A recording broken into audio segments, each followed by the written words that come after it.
So I talked about the Reds, now it's time to talk about the Blues. Manchester City looking to try and get that title back from the grasp of Chelsea, finishing second last year. Pellegrini still at the helm, even though he came under a shit ton of scrutiny last season for some of the decisions he's made.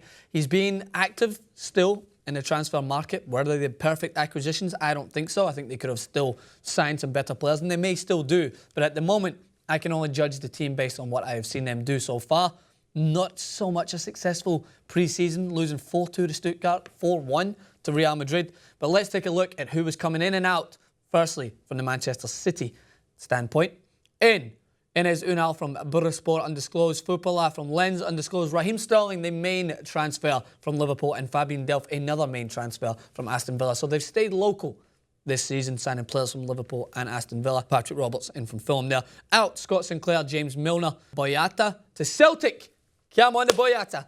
He looks as if he's fit into the team already, scoring a crucial goal for Glasgow Celtic. Micah Richards is coming back to England, playing for Aston Villa this season. So they were active in and out in the transfer window, but the main signings, of course, Raheem Sterling, Fabian Delph. I'm a little bit torn, I would say, on these transfers. I think that based on their season last year in the Champions League and in the Premier League, they needed some leadership in both the middle to join Yaya Toure and at the back. They never did. I just can't see them being as strong as they were when they once won the Premier League with Kompany in his prime at the back as they should be. I think that they'll still leak goals, but that's my opinion. And if you disagree, I will absolutely argue the case with you, because I think they had to go in and buy a big name centre back. I think they had to try and get someone like a Hummels, although everyone was trying for him. Even joined the race for Ramos, perhaps they could have tempted him there. I know they're huge names, but that's what you need if you want to compete with such a strong, stable formation like Chelsea at the back there, when you've got John Terry, you've got Cahill, you've got Zuma, who's now coming through the ranks. It looks like he's going to be a good centre-back.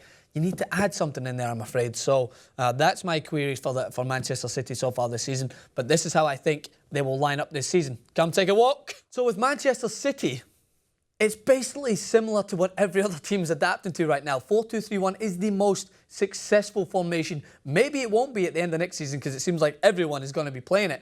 But Manchester City need to play this formation, because who they have acquired this season, for me, doesn't give them the right to be more attacking. They have to still work this area in here, because these two are what I'm going to talk about. Kompany, captain of the team, I thought he was pretty poor last season, as you guys know me. Very critical of him. Demichelis and Mangala, they might swap between other centre-backs that they've got in amongst their ranks. But to be honest, they should have added a centre-back for me. There's still time. You never know. They might add someone. But they should have added another defender to straighten up this back four, because they were all either stepping too high or dropping too deep or diving in. It just wasn't pretty for Manchester City in certain games last season. Don't get me wrong, still finished second. So there's not a lot that has to be changed. I think if they acquired a good centre-back, it could have been strengthened their chances for me this season. So at the back, Zabaleta still trying to get back fit. So I think Sagna will start in there with Clichy. Kolarov, of course, is a utility man, even though he looked way up, I feel blessed, even though he looked way off the pace. I don't know why I went into that transitions, whatever. Way off the pace in pre-season. But in the midfield, again, I would have liked to have seen them add another star quality centre mid. I know they signed Delph, already injured, might not start the season.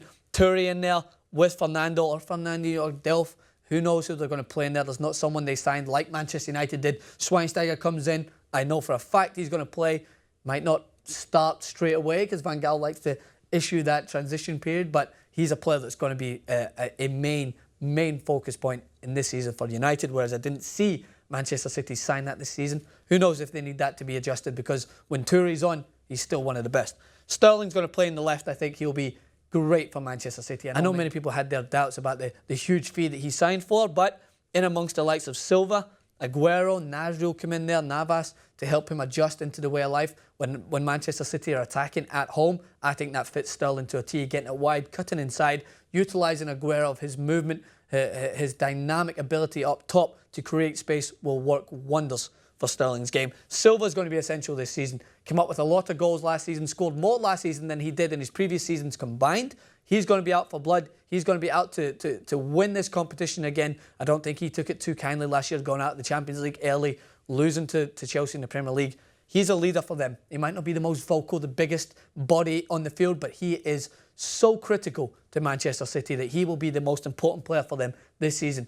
Even though you've got Aguero up there, I still think when Silva's ticking, Aguero's ticking. Navas might swap out with Nasri or whoever else they're going to bring into that role. I just think that was another position that if they added someone with Sterling, maybe a De Bruyne, might still be moving. That would have been great for them, but who knows? Aguero, huge season for him again. I tipped him to be the top goal scorer. I think that he's going to have a great season. I still don't think that will be enough for Manchester City to win the Premier League, and that leads into where I think they'll finish. I can see them finishing third, to be honest. I think Manchester United have added huge players to their ranks this season in amongst a transition period where they looked good towards the end. You've seen how they faced against each other. It just looked like Manchester City lost that bit between their teeth when it came to big games. And thankfully for them, Arsenal and Man United dropped points against small teams, which I don't think will happen as much this season. So I think Man City are going to be battling with Arsenal for third place. I'm going to put them third at the moment just based on the fact that they're more used to that area of the table, I think, than Arsenal at the moment. So I give them third position. Don't hate me, Manchester City fans. I won't be surprised if you make another great run at the Premier League. After all, you just won it a couple of years ago. Chelsea seem to be the team to beat. I think Man City might struggle this season to finish top of the table. But who knows? Would you be happy if they finished third but still made a great run at the Champions League rather than kind of crashing out of that tournament? Let us know in the comment section below. And as always, subscribe to TYT Sport.